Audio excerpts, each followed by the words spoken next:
Good morning, ladies and gentlemen, and welcome to the Carnegie Endowment for International Peace. It is apparently a difficult day for many people, and I thank you very much for being so patient, even though we're still a little late today. As you all know, Afghanistan will be at the forefront of discussion in the forthcoming NATO summit in Bucharest. And the temptation is to say once again, since 2001, Afghanistan has always been in the conversation about international relations, has always been the forefront of international relations. There were a period of, how could I say, perhaps it was briefly forgotten, but never for very long. And it seems that we're facing there an ending conflict. And it took a new dimension, obviously, in 2001 because of 9/11, but also because suddenly NATO decided to move in. And that was something new, not only for Afghanistan, definitely, but definitely for NATO. It did change the nature of the alliance. It did raise a number of issues. And whereas these new questions came, obviously, new problems. But things continue. And there is definitely a sense of déjà vu. And with the sense of déjà vu in large parts of public opinion comes also the question that is usually formulated in much more diplomatic terms: what are we doing in this mess? And I think that I just summarized what is in the mind, not only of public opinion, but in many diplomats, because it seems that there is never any answer to the problem of air. So the same problems that have been discussed for months remain. And how vital is winning a war in Afghanistan, both for Afghanistan, of course, but also for NATO and the international community? Is the strategy being followed over there the right one? Is the number of troops on the ground sufficient? An endless debate about that. And that continues. How can the coordination of the international effort be improved, etc., etc., etc. And as all of you followed Afghanistan on a regular basis, it seems that we've always been speaking about the same thing. And yet, things are slightly changing. And I think that we have witnessed a few elements in the past few months which are definitely shaping the situation slightly differently.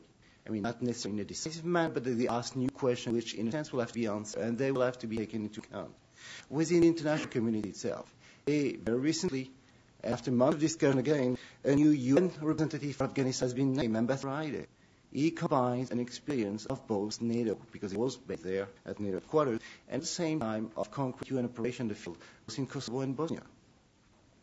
And his task will precisely be to improve the coordination of the international community effort. I mean, NATO itself is elaborating a new strategy. And with this kind of question, will this be sufficient to meet challenges we're faced with in Afghanistan? Regionally, again, the regional context is not radically different, but it is different. We have an election in Iran. We have an election in Pakistan. How is it likely to impact the whole situation there? We also have had a new agreement of cooperation between NATO and Russia. I think this is something potentially at least significant. I mean, we don't know yet how it's going to play in the situation, but this is something that cannot be ignored. And domestically, Afghanistan, besides, of course, the insurgency itself and its evolution, I mean, Afghanistan will soon enter a new electoral period. 2009 will be the year when a new president will be chosen. And he will be chosen in totally different conditions than he was a few years ago. So how is it likely to impact on the counterinsurgency effort?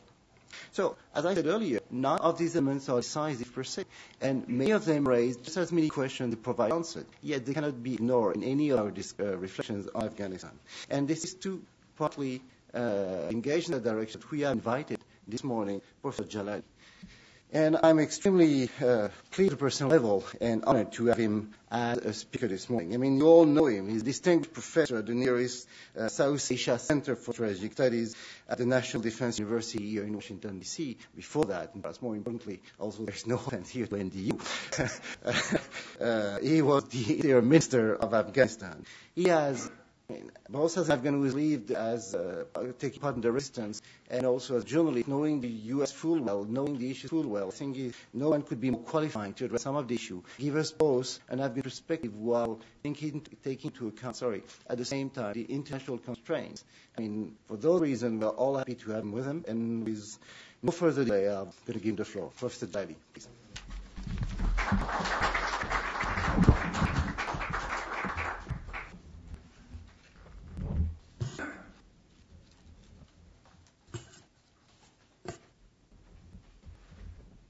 Thank you, Frederick, and thank you, Carnegie, for giving this opportunity to share my views, perceptions on an important issue that is going to be an important factor in stabilization, not only of Afghanistan, but also the region as a whole.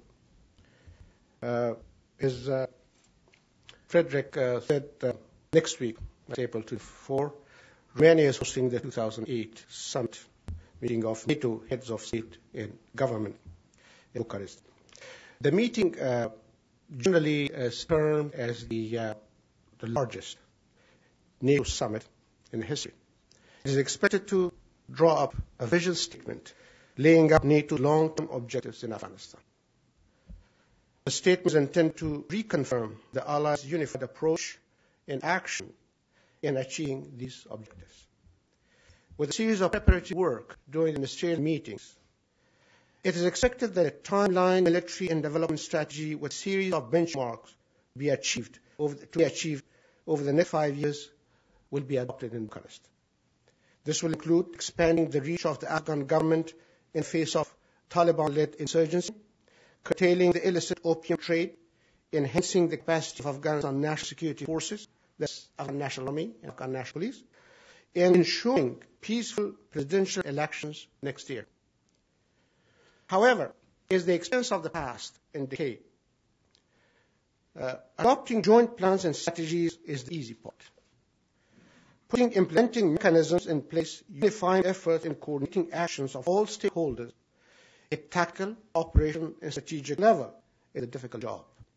There's a lot of good ideas, good strategies around the world out of Afghanistan, but there are few practical in implementing ways, means, and mechanisms to implement them. It's hard because it is extremely difficult to bring operational coordination to the effort of so many actors with uneven capacities and political concerns in responding to emerging challenges in a highly volatile and dynamic environment. NATO is not only active in Afghanistan. So UNEMA, United Nations, its agencies, you have other countries, non-NATO countries, you have European Union, and also you have regional actors. But at the same time, the substantial transformation of NATO has created significant capacities and challenges. The emergence of a new NATO, capable to deal with challenges beyond the European theater, is an evolving process.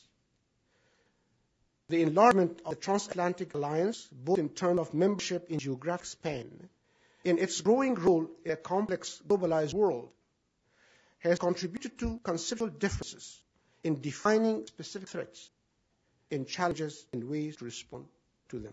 In good old days, it was different. It was their enemy. The threat was perceived same way by all members of the alliance. There was a leadership of the United States, so it was easy. Now, the threat is more vague and difficult, and then perception of threat is not the same. So therefore, coordination is becoming problematic. NATO's Afghanistan mission is influenced by these changing paradigms. Afghanistan is a microcosm of emerging global threats and challenges that the global NATO is willing and expected to focus in the post-World War period. My talk today is actually structured around 4 key points. These are, first, Afghanistan faces a challenge of state building amidst a cycle of violence. It's easy for long-term goals to be undermined by short-term priorities.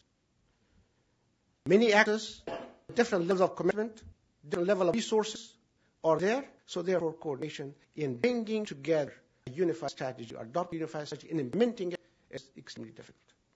Second, NATO's involvement in Afghanistan has been incremental in response to emerging challenges in a volatile national and regional environment. With no proportioned mission and strategy adjustment, NATO entered Afghanistan to stabilize areas which was considered to be post-conflict. It developed now today in conflict area. However, the mission statement has not been adjusted according to the changes in situation. And third, there's still a lot of potential to win in Afghanistan, but not through business as usual. And fourth, NATO engagement is not only a test for the new NATO political will and military capabilities, but it can also serve as engine of the alliance transformation, engagement in Afghanistan. So let me speak about 3 different periods in the engagement of NATO. The first is the current political and strategic environment in and around Afghanistan and emerging challenges. More than 6 years after the U.S. invasion, Afghanistan faced a distinct threat of fighting back. into chaos and instability. The country is challenged by revitalized Taliban insurgency, a record rise in drug production, a deterioration of the rule of law, and a weakening grip of national government beyond major cities. The trouble comes amid growing regional challenges in weakening international resolve. The main drivers of instability in Afghanistan are five.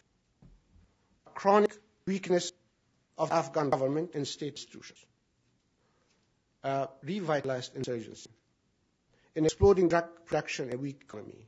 At the same time, uncoordinated military operation by international forces and shifting political dynamics in the region are additional contributing factors. These challenges have serious implications for stabilization effort in the process of state building in Afghanistan. The challenge of stabilization of Afghanistan is enormous and multifaceted. It is the challenge of state building amid a cycle of violence. The country is remote, poor, and extensively destroyed by a 3 decades of conflict and civil war. The country is vast, porous borders, and difficult terrain. The country is troubled by resilient narcotic trade, and international intervention has been carried out by donors with uneven degree of commitment. The stability reconstruction operations are unfunded, under-resourced, incremental, and with little focus. NATO defines its own mandate, stabilization and reconstruction, as the process to achieve a locally led and sustainable peace in a dangerous environment. So it is all of it. So therefore, unless you take every element of this statement into consideration, you cannot put together, adopt a comprehensive strategy. Therefore, the challenge in Afghanistan is expensive, not cheap. It's long-term, not quick fix. It's strategic, not tactical. It is regional, not local. It requires comprehensive long-term approach, not separate and fragmented actions. So this is the kind of challenging situation that NATO faces. But NATO's involvement in Afghanistan did not come to respond to these challenges at once. It was incremental. NATO entered Afghanistan or took responsibility in Afghanistan almost 18 months after the ouster of the Taliban and the destruction of Al-Qaeda network in Afghanistan. And so the initial mandate of NATO, the initial statement of mission of NATO at that time, if you compare it today, it's a very different.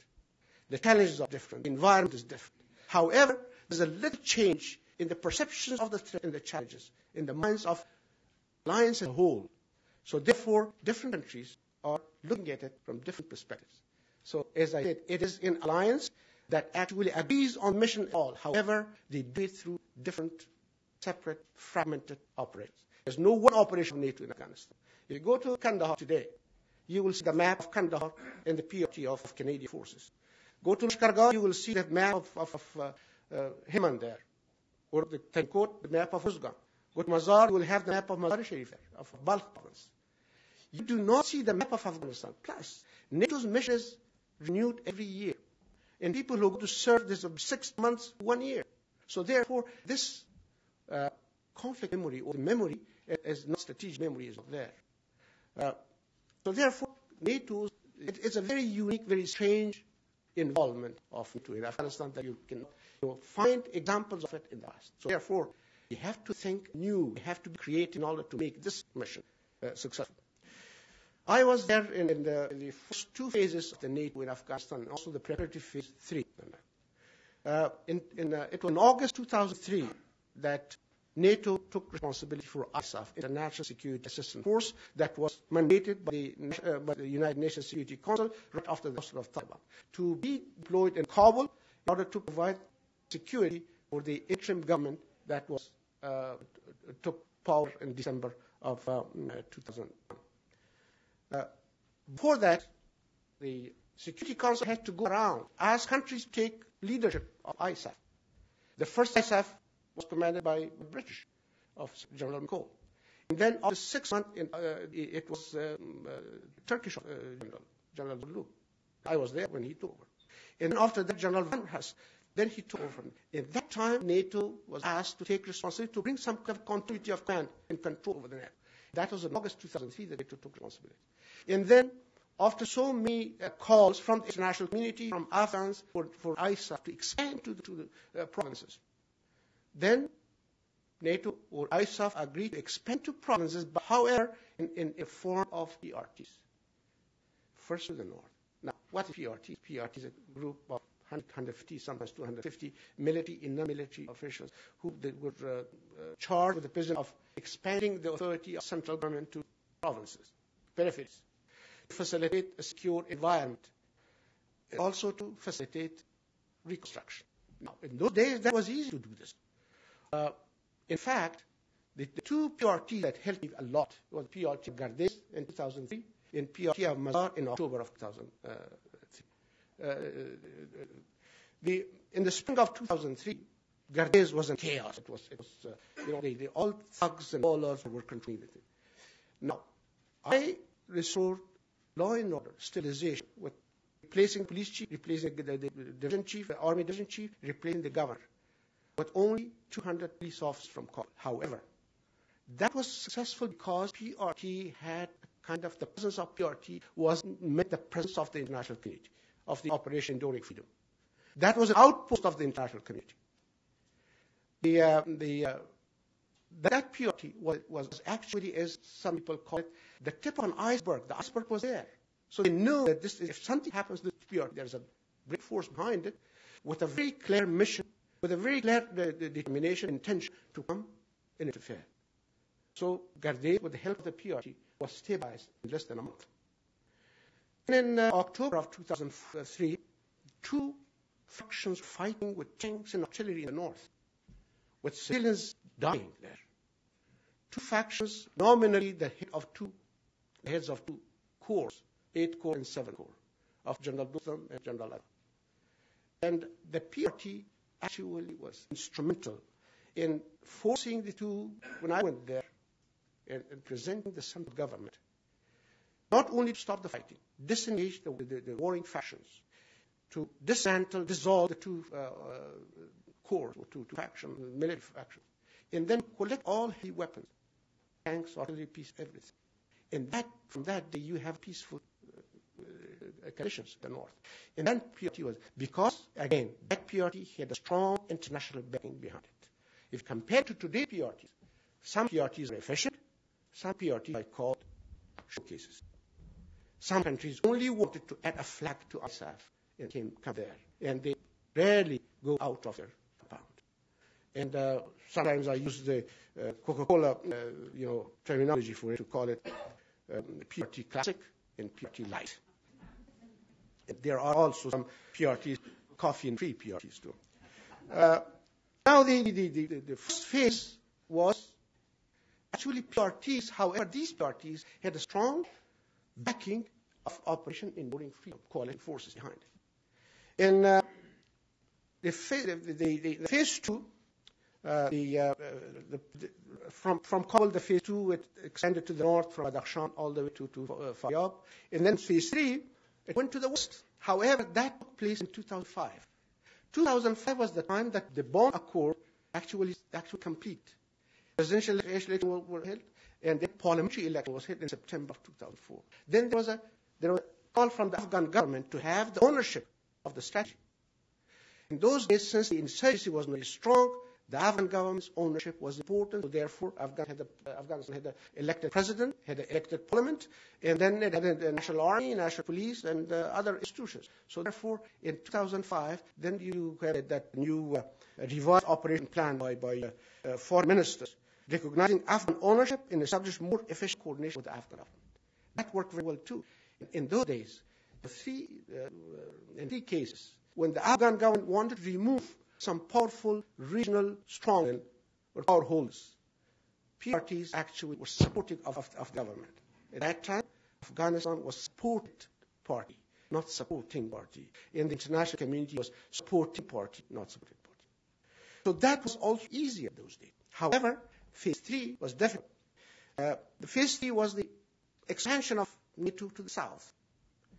In 2005, when the decision was made, still the south was not very, very difficult. The insurgency was not very strong. So therefore, there are four issues that they need to have to revise. First, to rewrite the statement, because south is different from the north and from the west. It was drug trafficking, the tribal conflicts, insurgency, terrorism. So there was a pressure to rewrite the state. It is no longer to go and do some reconstruction, do some facilitate security, help security forces. At the same time, required to have a robust mandate in it. So, therefore, rewriting the mission statement, then the raising troops for the South. Until 2006, only, except the Operation Enduring Freedom had a base in Kandahar of 3,000. There was only one PRT in Ashkargah, 200, 250 people. That was all. They're all South. So raising troops, the problem. In third, how to deal with discipline of prisoners. Before that, the Operation Enduring Freedom, actually the U.S.-led coalition, was taking prisoners to Bagram or to Guantanamo Bay. They were taking custody of prisoners. However, the Europeans wanted to have a change. And some of them even insisted that we will deliver prisoners to the Afghan government, provided the Afghan government does not send it to the United States, to give it to the United States. So this was an issue at that time. And then command structure. What kind of command? Because at that time, there were two commands, Enduring Freedom and also the ISAF. It was easy until February 2006 when the Norwegian PRT in Faryab province was attacked. And there's no element, quick reaction force in the context of NATO to go and help it the same way as you were helping Ardez, the same way you will help Mazar Sharif. It was a different type of PRT, different kind of until British forces actually intervened. So therefore, the need for a solid force that can intervene with kinetic operations in the South was the. So therefore, then the debate in Europe started. In Netherlands, in Canada, and also in England, and also in Canada, about the sending forces to the South. And that was the time that Taliban took the impression that they can beat NATO in the South, because they do not have that resolve to fight like their Enduring Freedom was fighting elsewhere. They were wrong, actually. Eventually, all these three countries sent their troops to the South, and they fought gallantly in the South. And that's what it foiled the kind of operation that the Taliban wanted to the objective they wanted to achieve. And they failed in three objectives. First, they failed in defeating NATO forces in the South. Second, they failed in influencing public opinion in NATO capitals to reduce the support from their forces in the South. And third, they failed to stage a rebellion in the South. Then however, the fourth phase was easier, because in the East, already there was US forces with PRTs, and NATO actually took over this thing. Currently now, what you are looking for at 2,000 ISAF or NATO troops, which is almost half of it, are in the East or in the national support element, about 21,000. In the rest, the bulk of it is about 12,000 in the South, and then you have in the North and the South, and all in North and West, the South Congo. The updated statement is different from the front part. The updated statement of mission is conduct military operations. It starts with conduct military operations in the assigned area of operation. This is the assigned area of operation, can be interpreted in different ways. Assist the government of Afghanistan in the establishment and maintenance of safe and secure environment with full engagement of Afghan National Security Forces, that's Army and police, in order to extend government authority and influence, thereby facilitating Afghanistan reconstruction and contributing to regional stability. Very general statement, but in practice, you don't see this. Either the ways are not there, or the means are not sufficient to do this. The mission encompasses a wide set of activities, according to the statement, ranging from maintaining a high kinetic, conventional, and special operation, but you do not have the means there. The mission is seen by certain nations as peacekeeping, reconstruction, and are opposed to get engaged in military operations. So therefore, certain countries believe in the statement, not all of them. So therefore, it is not an alliance strategy, although they agree on the statement. It is fragmented strategy. So the problem is here that there are different perceptions of the threat. The threat means that you have to, if you cannot win military, but you don't lose military either. Then the national caveats. There are only 6 countries who have no national caveats or minimum national caveats. These are United States, United Kingdom, Canada, Australia, Turkey, and, believe it or not, Macedonia. And then the rest you have little caveats. These are different caveats. In some countries, you have the caveat reach, I think it's about 82 caveats for some reasons. And it includes, you cannot go out of your compound after 6 o'clock in the dark. You cannot go for patrolling more than 6 kilometers or 10 kilometers off your building. You cannot accommodate even other members of NATO or PRTs in your compound. So this, if you make a list of these, you think it's not an alliance. It's different countries that have come there to play their own small wars. Then there's what is a disagreement with U.S. policies. Now, is it real disagreement or it's a pretext or something else? For example, the Middle Iraq. For example, they mentioned the U.S. policy in the Middle East. They mentioned Guantanamo. They mentioned Abu Ghraib things. Now, are they pretext or they are really elements that shape the strategy of this? On the other hand, some countries believe or think that the United States is using NATO as a toolbox, using it the way it wants. Maybe someday it will remove all this from Afghanistan and leave NATO to do that. Or sometimes probably, or some even go that far, as I've spoken in Europe, that it is not only Afghanistan, it's a larger strategy or larger design of the United States and the region. So we are going to be part of it. We are going to be used as a toolbox of that policy. These are perceptions. The bottom line is that you have a mission, you agree on a mission, then you have to contribute to the accomplishment of the mission, not in a tactical way, but in a strategic, long-term way. That is missing. And the public opinion is a problem in Europe, of course. And there's a decline of the public support for the involvement of European countries in Afghanistan. The problem is that instead of some countries try to shape opinion, they reflect the opinion in the policies. And I was speaking once with some political parties in Europe, and they argued, how can we convince people that we do not have achievements in Afghanistan? And I said, yes, you do not have achievements in Afghanistan. But you do not have positive interests in Afghanistan. You have negative interests in Afghanistan. I think you have to tell them what's going to happen if you fail. And that is going to be the basis of the logic of intervention in Afghanistan. However, we don't see much of this. I think it is mostly reflecting the public opinion and policies, not the logic of what is going to happen if Afghanistan fails to Europe, to the region, and elsewhere. So now, if you briefly assess the current mission of NATO, we have 4 or 5 important issues. First, there is a basic unity of purpose of Afghanistan, but allies differ on ways and means. Second, no unified strategy on counterinsurgency, reconciliation with Taliban, counter-narcotics, and development. Development for some countries means you have a PRT, you go build a bridge, a school, a clinic that you cannot find doctors for it, a school that probably they located in an area that no children can go to, or there are two countries building 2 schools in the same area, some village. Development helps security stability. However, if it is part of a national strategy, part of reconstruction or state building of Afghanistan, in all development countries, post-conflict situation, different actors come into different things. However, it helps only if the centrality of state is maintained there. Otherwise, it's uncoordinated, transient, and also maybe duplicates and actually sometimes work cross purpose.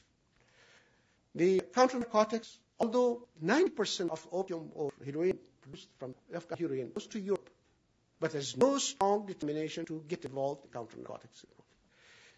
The countries say that we will train, we can provide intelligence, we can provide sometimes transportation, but not involvement in. Although in the south, the insurgency and drug trafficking are all together.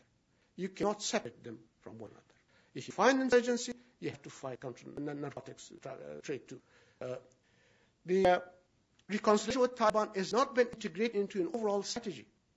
So people are doing it different ways. Unless this reconciliation is part of overall strategy and policy, under the ownership of Afghan government, separate in the fragmented action, in speaking different voices, is actually can create more difficulties, more complexities in the situation. Now you have seen that certain countries are going to talk to Taliban at tactical level. Some even amount of appeasement. I've heard in some areas that they go out, they say, we are not going to destroy your properties, we are not going to fight you. Even if you fight the government, we are not going to interfere. This is appeasement. This is not reconciliation. In some other areas, they're doing it without the knowledge of the Afghan government. Okay, at tactical level, commanders can do this. But at strategic level, you have to have a unified strategy.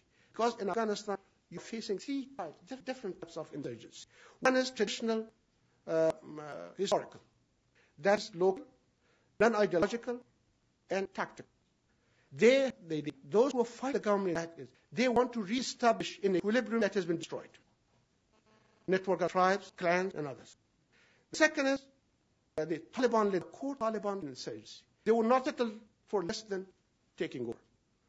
It is ideological, it is strategic or national, and also it's long-term. And then the third is Al-Qaeda, or transnational kind of insurgency. And that is global. They are not only interested in Afghanistan and in Pakistan. They are waging a global war. So therefore, the national reconciliation, talking to Taliban, has to take all these different things into consideration. Whom to talk to, whom to engage, what is the political price that you can accept, and what is the end state.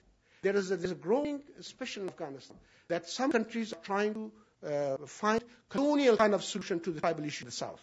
Create a new NATO in Afghanistan, which is not going to work in Afghanistan, because Pashtuns in Afghanistan are integrated into a nation.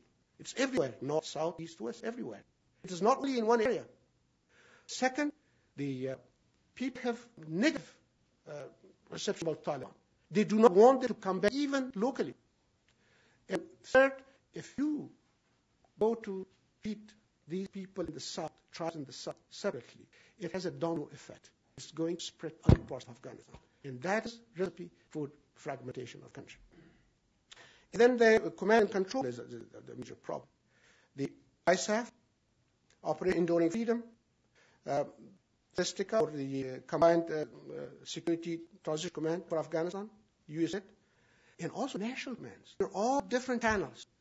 A PRT in the north reports to ISAF, coordinates with other elements in the area, United Nations and others, but at the same time, it reports to its country at the same time. Many parties, many countries or elements are at the same time responsible in getting instruction from their own countries. So therefore, the poor ISAF commander has to work around all these things. Although, in order to bring some kind of coordination, the ISAF has created 3 deputies. One deputy is for reconstruction and stabilization operation. That works with Afghan government. However, unfortunately, there's no strong national security and economic concept on the Afghan side to work with that. The second is for air operations, and the third is with OEF, of Operation Enduring Freedom. However, these are all local and also fragmented and not focused. So what can be done? The third issue.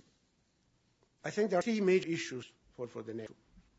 And I hope this statement of vision in Bucharest, that is going to address it.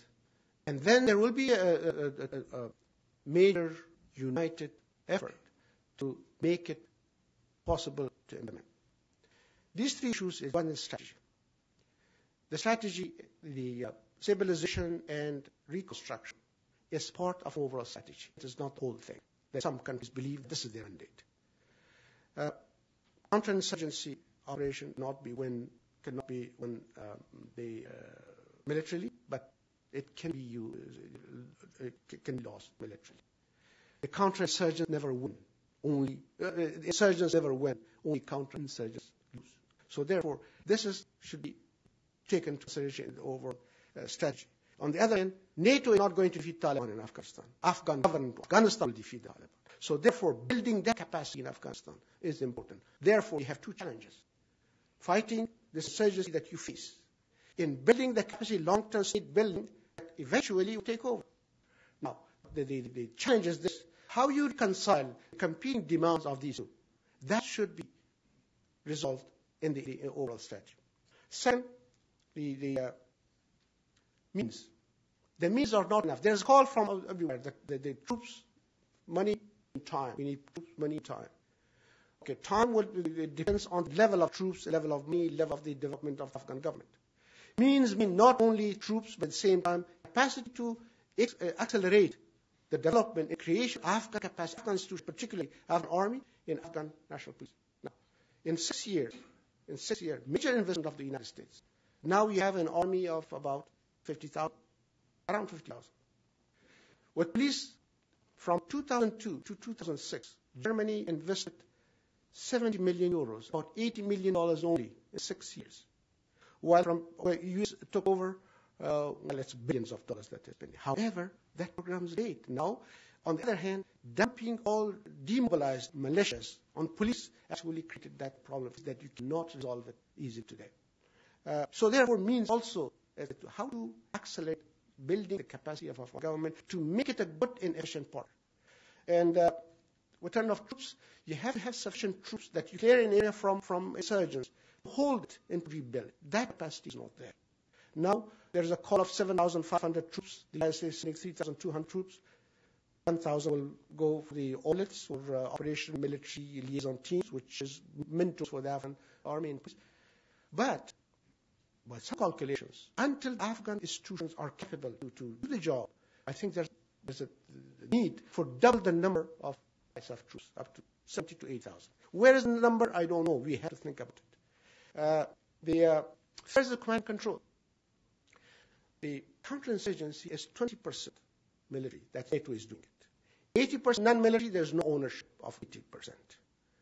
And it's a free-for-all. All countries do something there, but no. It is like 5 countries coming to Afghanistan. One says, I will build a clinic. The other says, I will provide lab equipment. The other, training of staff. The other, ambulances. And the other salaries, 5 countries to build that clinic. However, they do it in 5 different provinces. Because there's no coordination, no ownership of the 80%. Ideally, Afghan government should have. However, Afghan government does not control the funds. 2/3 of it go outside the government control. It does not control military operations. I saw operation during FEMA conducting it with the coordination of the government in many cases. And third, it does not even control development choice. So therefore, this 80% has no ownership. Now, the worst thing is that the overall strategy should have 20% plus 80%, 100%. The 100% does not have an owner. Ideally, that should be Afghan government. However, during the past 7 years, sufficient investment was not made to make this Afghan government a very efficient partner. So the command and control is now, let's face it, face the reality. It is not possible for many countries to go and fight. Germany is not going to do it. Spain is not going to do it. Italy is not going to do it. Many other countries will not do it. So what is the choice? You have the need, and you have this. I think if they are not going, therefore you have to have a reconfiguration of the command system. I think there is a need to have one command of ISAF with sub-commands in the north, sub-command in the south.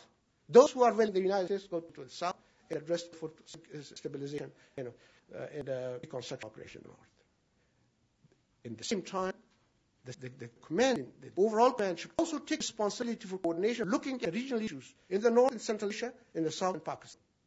Not necessarily to deploy force there, but to responsibility for the coordination of strategy in these areas. And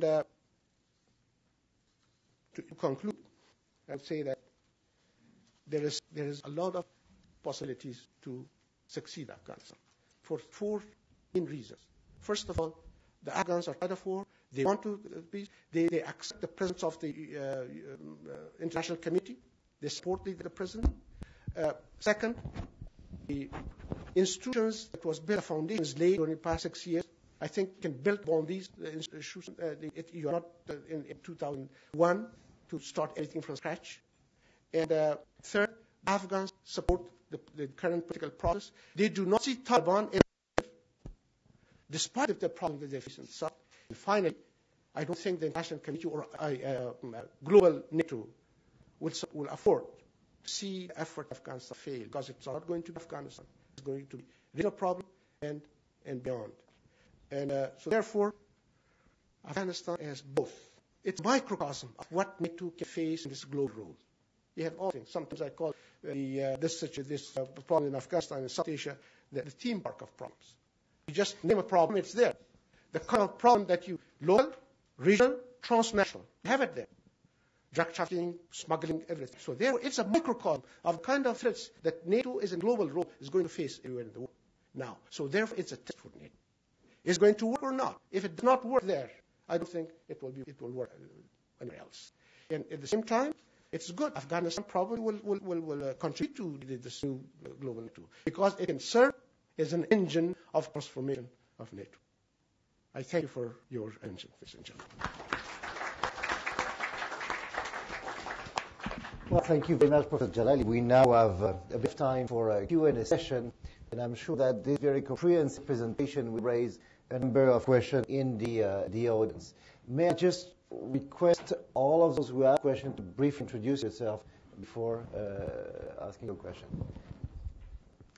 Sir, please. The microphone is coming. Hi, Paul Richter with LA Times. What are relations like now between the NATO countries and President Karzai? U.S. officials defend him staunchly in public. Are relations still that sweet? And what about the other NATO countries? Well, I think the relationship between Afghans, the international community, inside Afghanistan, with NATO, is all influenced by what happened in the past 6 years. If you look at Afghanistan, we have disenchantment at 3 levels.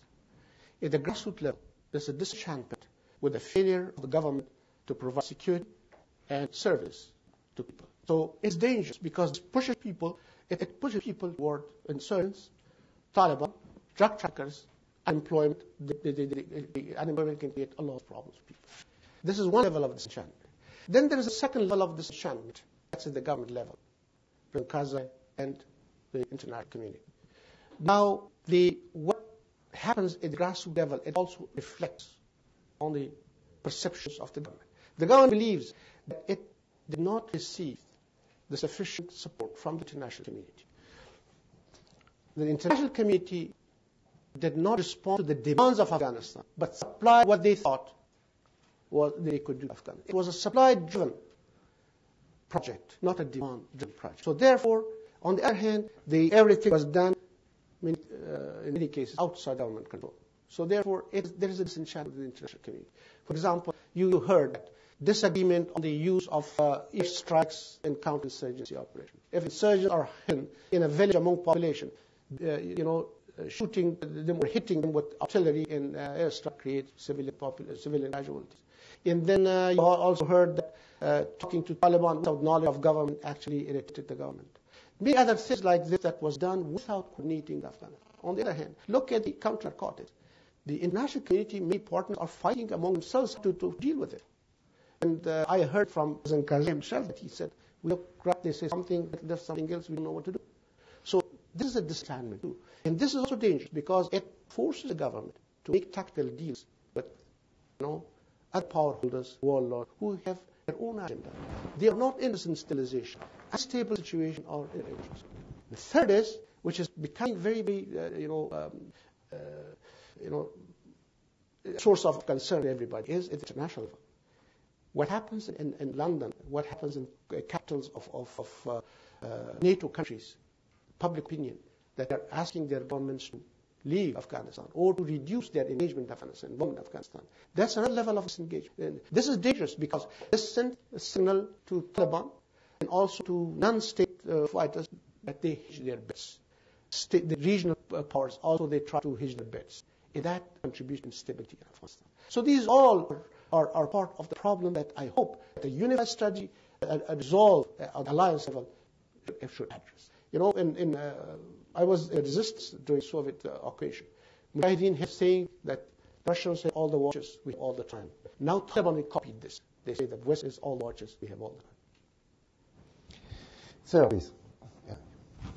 My name is Putnam from DoD. Quick question, sir. When you're talking about NATO and saying how some of the countries want to fight and some don't, and give it the responsibility in the south and the east to those that want to fight, and the ones that don't, let them do stabilization and reconstruction. My question to you is, there are many who believe that if NATO does not succeed in Afghanistan, there's no reason for NATO to exist anymore. Yeah. And so if you have a situation where, say, the Dutch and the Canadians are fighting in the south and are asking for help, and nobody's willing to come forward and give that help, but they say, we'll do reconstruction, how do you then sell that to populations in Europe and other places such as Canada and say, it's okay, we're going to do the fighting, we'll do the reconstruction? Because what you have then is uneven labor. And if you're a Canadian population, you're going to look at Germany and say, why won't you pick up the slack? We've done our time. How does the alliance succeed in a situation like that? Yes, no problem. I think this all depends on, as I said, is the need for youth leadership of the NATO again. That leadership is not as strong as it was during the Cold War. I think that leadership should be established. Maybe that leadership would eventually solve these problems. Otherwise, if you know, at the same time you are fighting in NATO, that some want to fight, some don't want to fight, there's no future for NATO. There's no. However, if you think that NATO or Afghanistan should be stabilized, a way should be found. The United States, the only leadership of the United States can do this. I don't see any other options for it. Provided perhaps the leadership of the United States doesn't forget the same leadership precisely has been asking to escape the same government to stay where they were and not to militarize as much. That's all the dimensional problem which tend to be forgotten a little too quickly, but that's different. Please, ma'am. Hi, my name is Ellen Slater. I'm in my last semester at SciSci at Johns Hopkins. I have one question, and that is the fact that you touched on a little bit, and that was the economic part of this. How much can this be solved using economic solutions, especially when it comes to the drug problem? You didn't really touch on that enough. Yeah. The 80% of people in Afghanistan are involved in one way or other in agriculture. And yet, during the past several years or decades, agriculture products declined to 50% of the pre-war period. 60% of cattle destroyed, bashed. 70% of forests destroyed. And yet, during the past 6 years, only 3 to 4% of international assistance were invested in restoring agriculture. Once in 2004, I suggested that in some PRTs in some areas, you have to create ARTs, agriculture reconstruction teams. However, unfortunately, it is not, because agriculture sector, where I say it is the farming, it is the marketing, it is the packaging industry, it is the roads, water, electricity, infrastructure. At the beginning of 2006, when people came, they were looking for these small, quick impact projects. Quick impact projects help locally, but it does not create the basis for a solid development of the country. So therefore, yes, development is very important. However, development does not mean what you do through, if it's related closely with security, it's not going to have major impact. If it is related to the overall state building infrastructure, that helps. And I think agriculture is one area to focus upon. Now there is a dam, Kaki hydroelectric dam in Helmand province. That was built in 50s and 60s. If you repair that, Kaki was destroyed during the war.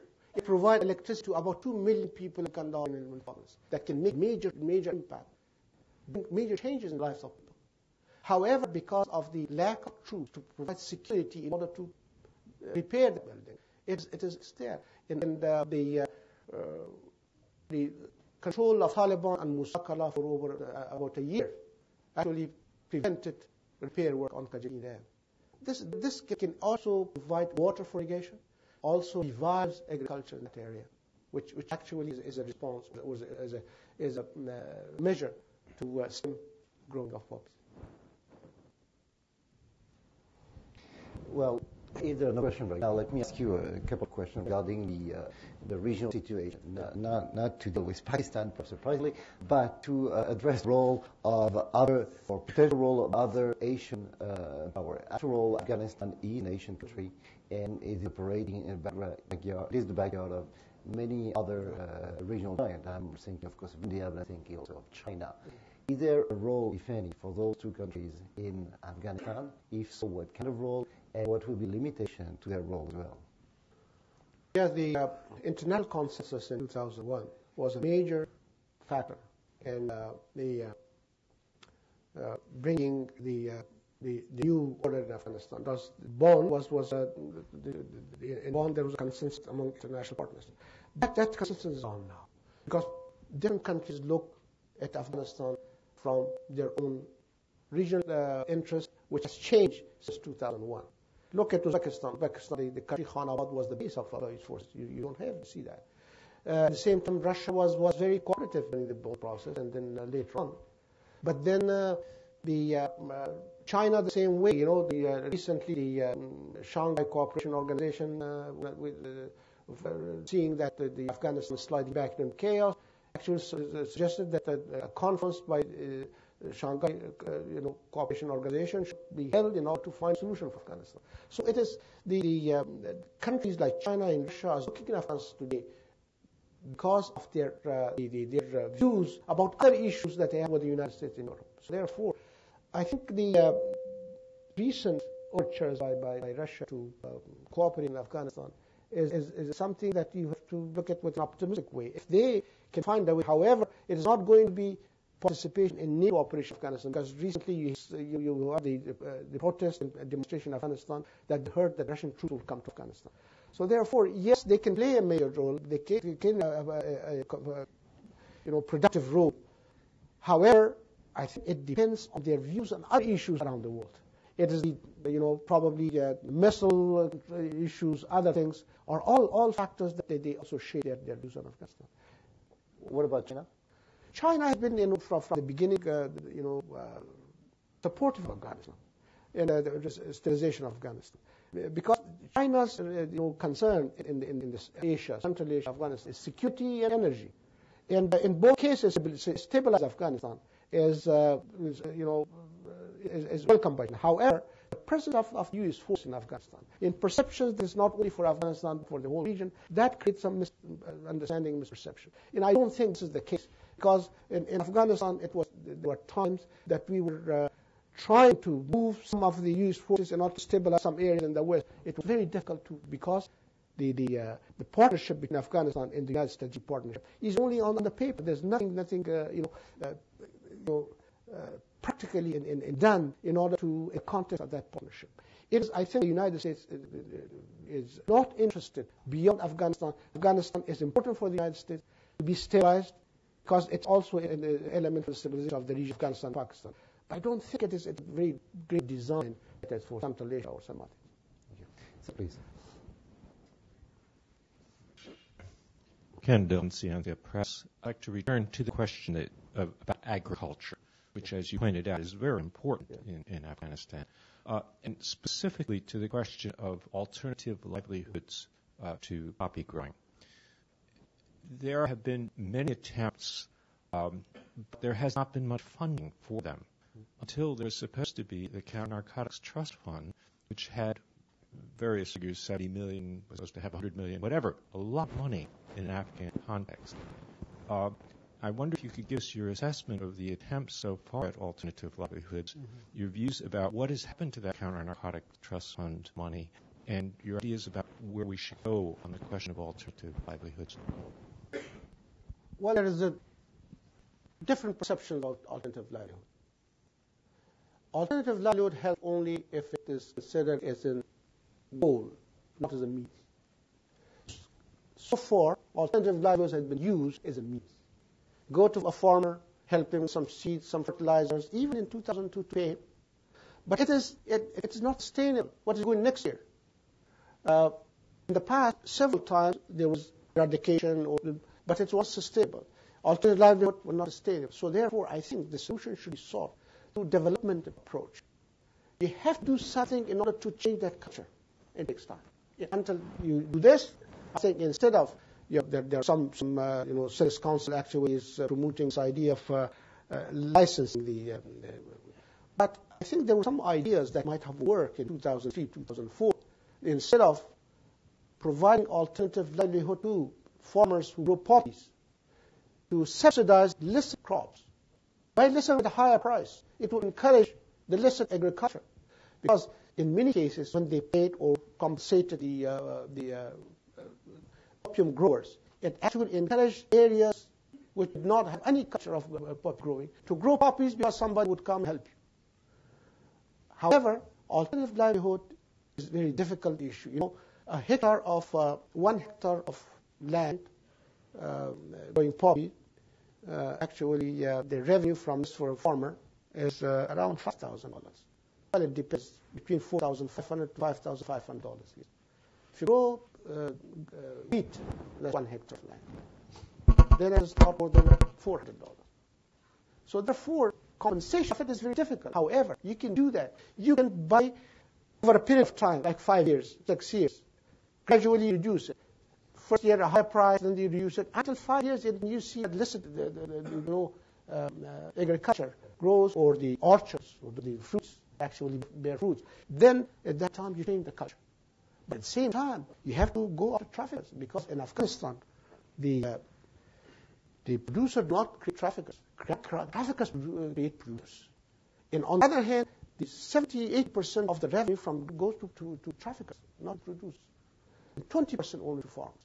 And farmers, in many cases, they say, if you give me water, if you give me electricity so I can grow my wheat in a larger area, I will do it. But if I have only a limited access to water, and I can grow crops in 1 hectare of land, I better grow poppies, because the money I get from poppies actually support my family, not in the wheat. But if he has the choice to grow wheat in 10 hectares of land, whether it is own land or lease land, whatever, or fair crop, then you will have a better product, better harvest, and more value. So therefore, you have to look at it to development perspective or approach, not just alternative livelihood is a means.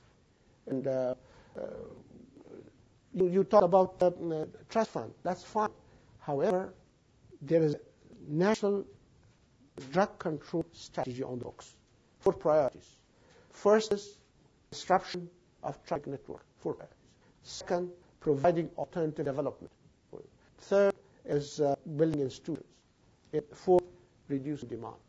But you have disagreement among international partners. Now there is the pressure in the United States for spraying and mass destruction. Is it going to work? Well, United Kingdom and some other countries, United Kingdom is a lead nation on conflict in Afghanistan, disagree, because it looks for long-term, gradual reduction of production. And on the other hand, while Afghan law enforcement capacity is limited, NATO and other countries helping Afghanistan are reluctant to go after traffickers. Even if I suggested in 2004 that legit targets don't go and destroy farms, but go and target labs and stockpiles. Or convoys, not convoys coming in very remote areas, target those. But still there's a reluctance to do that. So there is also the lack of capacity in Afghanistan, lack of intention to do or agreement on how to deal with political debate. Now, there's good news too. Last year, it was in 2006, actually, with 6 poppy-free provinces. 2007, it went to 13. This year, they say maybe it will increase to 22, mostly in the northwest, center, and east. In the south, we have insurgency. 70% of the Afghan opium was produced in 4 provinces in the south, which is facing its insurgency. 50% of it was only in Helmand province. So there's a close connection between insurgency and that production and trafficking.